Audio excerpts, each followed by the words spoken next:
नेतृत्व का मतलब सिर्फ आदेश देना नहीं होता। असल नेतृत्व तब दिखता है जब हालात कठिन हों और हर सुरक्षित रास्ता बहुत कम उम्मीद देता हो। यह कहानी है कठिन फैसलों की, रणनीति पर भरोसे की और एक ऐसे साहसिक निर्णय की जिसने दुश्मन को चौंका दिया। यह कहानी है एडमिरल होराशियो नेल्सन की। एक आंख, एक हाथ, लेकिन ऐसी सोच जो पूरी नौसेना को एक दिशा में ले जा सके। ट्राफलगार के युद्ध में जब संख्या दुश्मन के साथ थी और जोखिम हार जैसा दिखता था, नेल्सन ने नियम नहीं माने। उसने रणनीति बदली और उसी एक फैसले ने ब्रिटेन को जीत दिलाई और विश्व इतिहास की दिशा बदल दी। यह 1805 की पृथ्वी है। दुनिया लगातार बदल रही है, महाद्वीप हिल रहे हैं, साम्राज्य उठ रहे हैं और युद्ध नए नियम लिख रहा है। यह जगह है यूरोप, जहां उस समय एक ही नाम हर जमीन पर गूंज रहा है, नेपोलियन फ्रांस का तानाशाह, एक ऐसा सेनापति जो जमीन पर लगभग अपराजित है। उसकी सेनाएं शहर दर शहर आगे बढ़ चुकी हैं, राजाओं के सिंहासन डगमगा चुके हैं। पूरा यूरोप जानता है अगर लड़ाई जमीन पर हुई तो नतीजा पहले से तय है। लेकिन एक जगह है जहां नेपोलियन अभी तक नहीं जीत पाया है, एक ऐसी सीमा जिसे वह पार नहीं कर सका, समंदर। यहां नियम बदल जाते हैं। यहां ताकत सेना की संख्या से नहीं, नौसेना की पकड़ से तय होती है। और इस समंदर पर एक ही शक्ति का राज है, ब्रिटेन। ब्रिटेन की नौसेना उस दीवार की तरह है जिसे तोड़े बिना नेपोलियन आगे नहीं बढ़ सकता।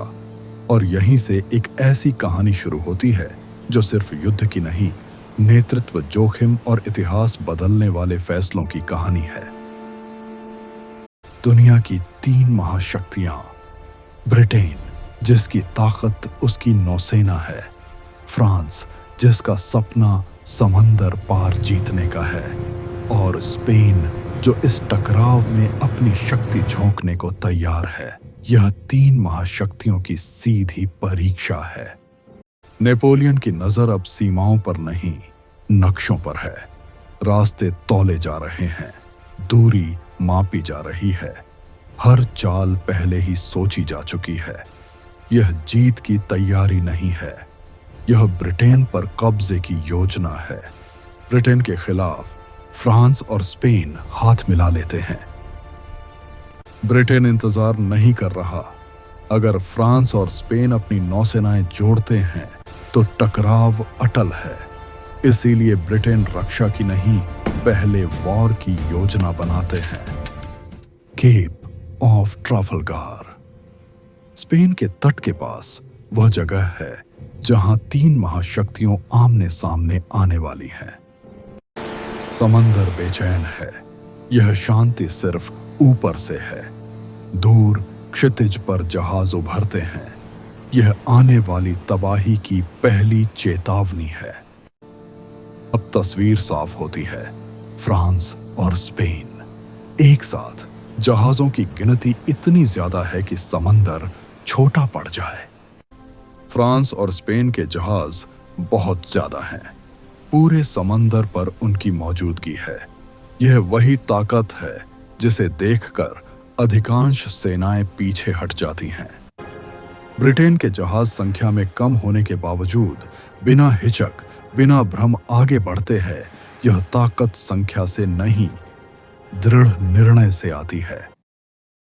चारों तरफ युद्ध की हलचल है, तोपें तैयार हैं, लेकिन नेल्सन आसपास की आवाजें नहीं सुन रहा।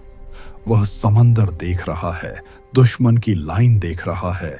वह स्थिति को शांत दिमाग से तौल रहा है। दुश्मन की सेना अनुशासित पंक्ति में आगे बढ़ रही है। पीछे हटने का अब कोई रास्ता नहीं। नेल्सन का आदेश साफ है, पहली तोप दागी जाए। Fire the first cannon!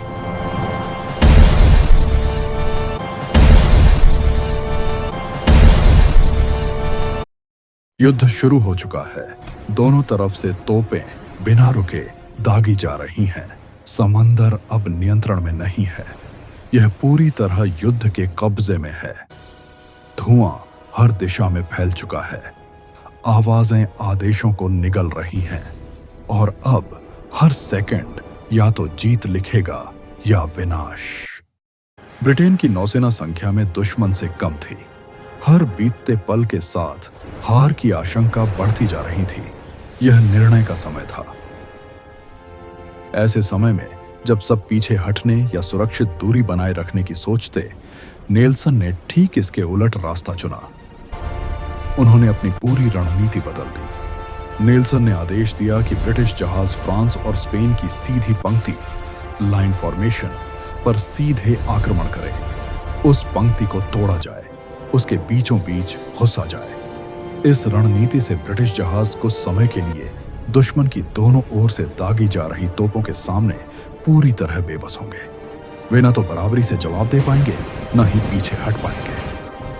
तोपों की आग, धुआं और विस्फोटों के बीच ब्रिटिश जहाज आगे बढ़ते रहे, हर क्षण मौत के और करीब।